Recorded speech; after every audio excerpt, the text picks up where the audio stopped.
Well, the sketch is about finished.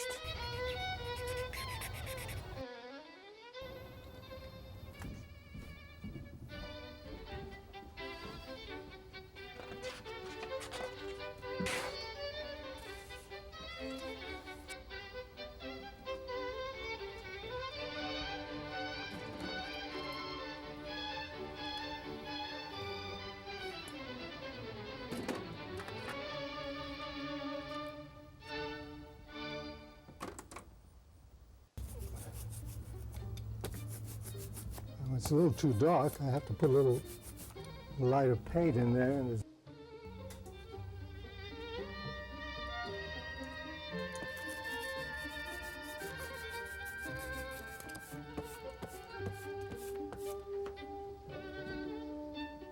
now I'm going to roll it over the glass to cover the entire. I vary it a little bit so it's not just one tone.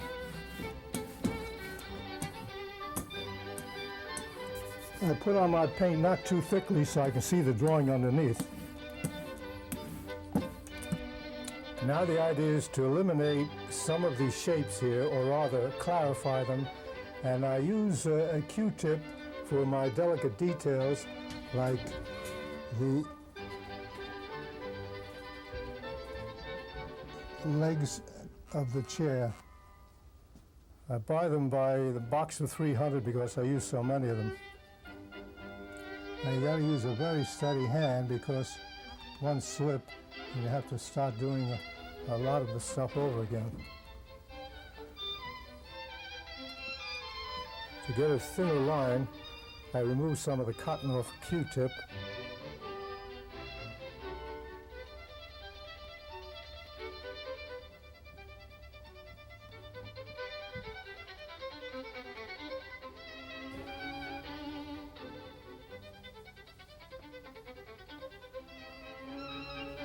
Using a lot of old bed sheets for cloths, wiping out cloths and wiping brushes is very handy.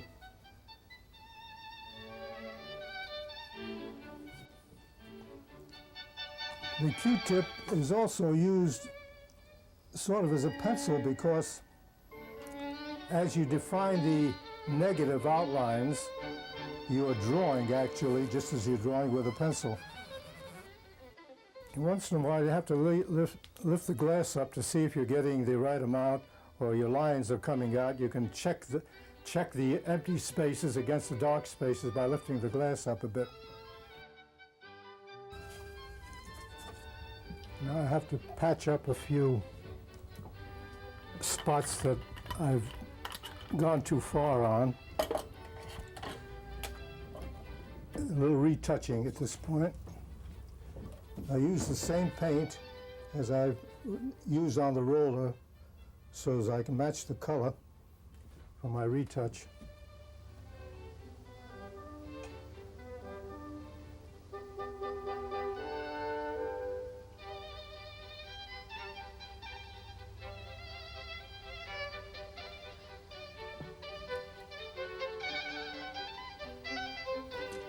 All right, got those in. I find a sheet of Hosho Japanese paper, which I think will be a good enough size for us. I wet the sheet with turpentine very lightly with a sponge, with a regular, talking about household articles. These sponges come in very handy. So my wife is never out of them.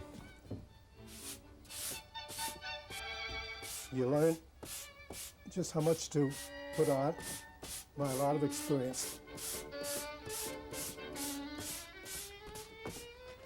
Now we're ready to print. We place the paper on top of the painting.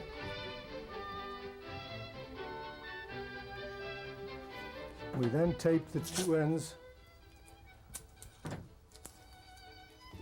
so the paper will not move. And the first thing we do in printing is kind of print with our hands this way. And when I do this, you can see that the picture is beginning to come off onto the paper because you begin to see the picture through it, right? Which is the same principle as a decal that you used to do when you were a kid. The stronger I rub, the more the picture comes off on the paper. Now, not enough has come off, so we take our wet sponge, if I can find it. There it is. There it is. Which gets full of paper lint,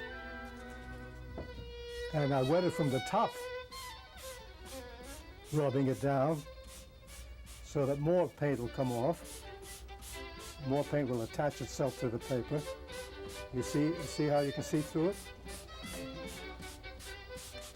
Now to bring it out a little more, I take, really this is a sculptor's scalpel, but it's very good for pressing down to places where I want a little more lift of the color.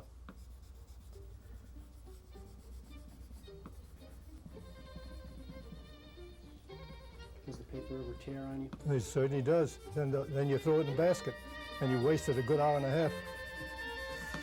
Yes, there are hazards to this as there is to anything, but you waste a lot of sheets before you learn how to do it right.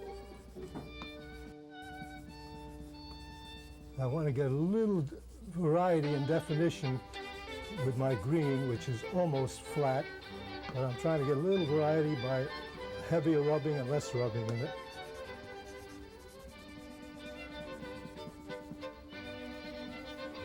Then fortunately, because I've got it pasted down, I can check to see how the printing is going.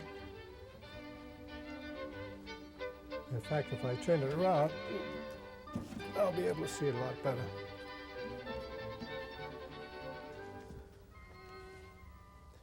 Not bad. I need a little more rubbing in some places, and then we'll have it.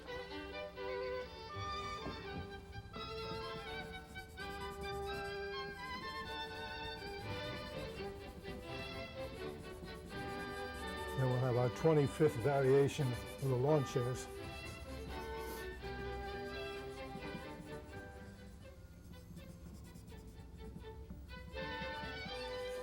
We are now ready to see the final result. We lift it up very, very gently.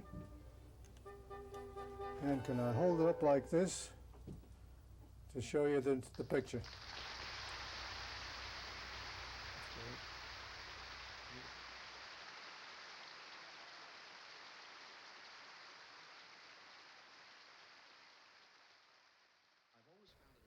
Well, my mother said that I sketched even when I crawled, so I never got over that bad habit. When I was about 12 or 13, sketching kids around the neighborhood and so on, I knew I wanted to be an artist at that particular point. So as soon as I finished high school, I went straight to the National Academy of Design.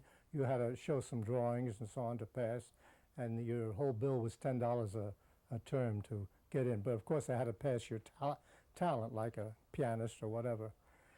I went there for about, off and on for about 3 years. I worked during the day and studied there at night. However, I found their teaching was a little too hidebound, too rigid, wasn't free enough for my particular taste, since I was already going to museums and galleries and discovering at the age of 17 many things that delighted me much more than what was taking place at the Academy. And I went through different stages.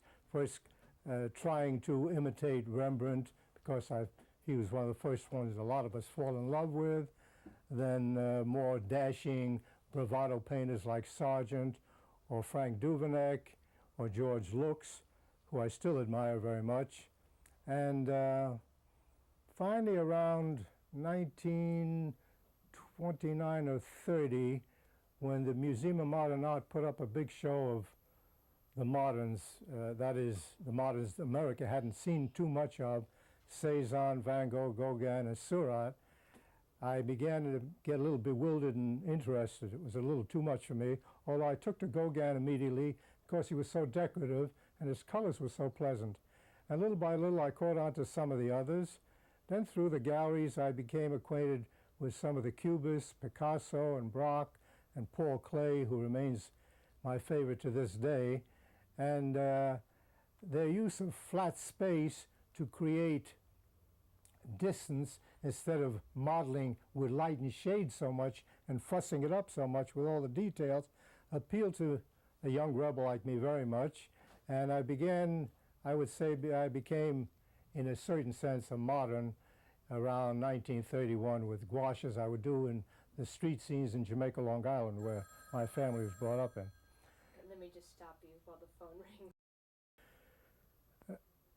I began to exhibit, well, I had my first one-man show in 1934. Then I began to exhibit around Lot Town, but in New York City at that time, there weren't many more than about 20 galleries, and only about 2 of them handled Americans, so the doors were shut to you. But there were group shows in enterprising little galleries, little 1-by-2 galleries that would last a season or two. And little by little, I began to exhibit my street scenes there, flat-spaced, very expressionist, very dramatic, and began to meet a bunch of painters who felt a little like I did about art. At that time, American art was very regional, very tight and close-fisted. They'd show detailed pictures of farms or barns or whatever, very much like Wyeth does today, except not as good as Wyeth. He's rather returned to the old traditional form of art. But I met people who were in sympathy with me, sympathized with my ideas about modern art, flat space, more free brushwork, and so on. And we began to exhibit at different galleries that sponsored or liked our kind of art. Out of that was formed a group that we called ourselves the 10. It was formed in my studio in late 1935, which included the well-known names now of Mark Rothko, who's dead, of course, Adolf Gottlieb, Ilya Bartowski was the most abstract member of our group, Lou Shanker, Ben Zion, who just died about a year ago, and later we took on well-known names like John Graham, well-known now, but not at that time. It was only after World War II that Rothko and Gottlieb and all of us became, we knocked on doors of galleries, and they, once in a while they'd feel sorry for us and give us an exhibition. We'd show up 2 or 3 paintings apiece, and I'd design the catalogs. I knew something about design then from a friend of mine. And we exhibited together about 8 or 10 times through the years 35 to 40. Then by that time, each one of us found a gallery that liked our work, and we parted amiably. As I say, it was only after World War II when modern art became far more popular in this country, and the movement of abstract expressionism and abstract art became far more viable here. And that's when Rothko became known in the 50s. Bill de Kooning, who's a friend of mine, but he didn't belong to the group, and so on. But by that time, while the abstract art was becoming far more popular, and abstract expressionism was the big movement around the 60s, I had turned to doing a series of studio interiors in my own studio, and it was the first time I was an indoor painter, more in the traditional sense of painting still lives, what you see around you, the interiors, the cockeyed interiors of the studio, corners of the studio that were kind of disheveled and romantic looking, while some of my friends were going altogether abstract. So as I often say, I zigged while they zagged, or vice versa. And but all during this stretch, I was always painting portraits of my friends, of my family, an odd person I'd pick up at a restaurant, and so on. It was my first love, as a matter of fact, and I returned to it in the 50s by painting a whole series of portraits of friends of mine. close friends of mine. And I put up a show in 1954, just where at the great ascension of abstract expressionism. I was just the opposite. I did a show of concrete, clear portraits. Of course, that my colors were green faces, purple face, blue face, whatever I felt like painting. I felt free to do that after doing a series of still lifes and interiors where I fooled around or freed myself in color to such an extent I felt if I could do that with windows or corners of rooms and so on, I could do it with portraits too. So I went back to my first love of portraiture, and I had a large show of about 25 of them in 1954 at the ACA Gallery, which was off and on my gallery for many years. Curiously enough, Joe Hirshhorn, the famous Joe Hirshhorn, who has his museum in Washington, D.C., had already bought a few of my interiors and came to the portrait show and bought 4 of them. That enabled me to put away money and take my wife and my 2 kids to Europe in '56 to see all the museums for the first time in my life. So it was kind of a lucky deal at that time. I sold a few more portraits to other people. So I thought, hey, people understood my portraits because I regard them first as pictures, then portraits secondly. I shaped, designed them in such a way to make a design and composition first. The portrait, it looks like the person, but is the least, I think, important thing in the thing. It's the color schemes and the design that were more important. So I thought, gee, they caught on to how I was doing portraiture, and some of the critics did. But the second show I had in around '56 or '58, I hardly sold at all, but I kept on doing them anyway. That was, you'd say, my third phase. First was the street scenes, the expressionist and semi-abstract street scenes. Then came the studio interiors and still lives. Then came portraits of my friends, my intimate friends. And the next phase, I would say, was in the '60s when the East Villages, we lived at 10th Street and 2nd Avenue, we still do. And a lot of what they used to call the beats and what was the other term for them? And beatniks and hippies, and I call them flower children and so on. Their costumes were so interesting, their blouses and their tights and everything, that I used to offer them money to model for me, take them up there, and I did a whole series. I must have done, over a few seasons, I must have done 100 pictures, either full length, sometimes couples, sometimes single pictures. And I'm going to have a show of those, presumably in Boston in November, of that period of the '60s, from about '60 to '70. I went on a tear doing those. Of course, portraiture I was already acquainted with, but here with their new exotic costumes, I had a ball with that flowering of color that they wore, which they don't anymore today. They all wear brown or gray or black now.